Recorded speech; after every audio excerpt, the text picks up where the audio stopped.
حضرت موسیٰ علیہ السلام کے پاس ایک نوجوان آیا، آ کے کہنے لگا کہ آپ دعا کر دیجئے کہ اللہ رب العزت مجھے جانوروں کی بولیاں سمجھنے کا علم عطا فرما دے، کہ میں جانوروں کی بولیاں سمجھ جاؤں۔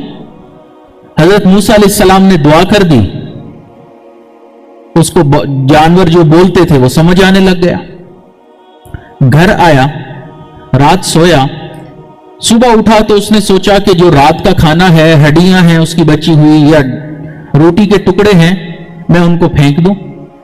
اس نے جب پھینکا تو گھر میں ایک مرغا بھی تھا اور ایک کتا بھی تھا، وہ دونوں جھپٹے، لیکن مرغا پہلے پہنچ گیا۔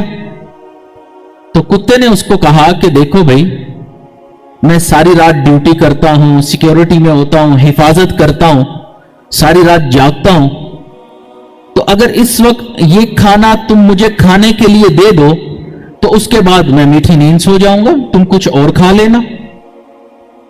مرغے نے کہا کہ دیکھو بھائی، آج اس کے گھر میں اس کے گدھے نے مرنا ہے، جب گدھا مرے گا تو تمہارے لیے دعوت ہی دعوت ہے۔ تو کتے نے یقین کر لیا۔ اب یہ باتیں بیٹھا سن رہا تھا۔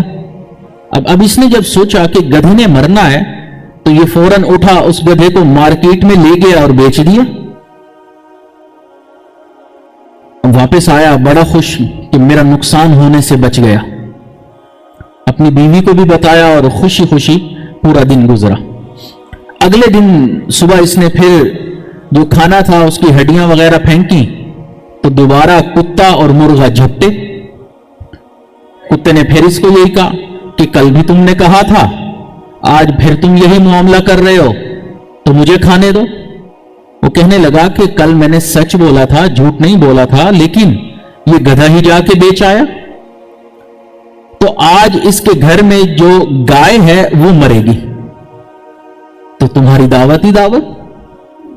کتے نے پھر یقین کر لیا، اس نے سنا اور جا کر گائے بیچ آیا۔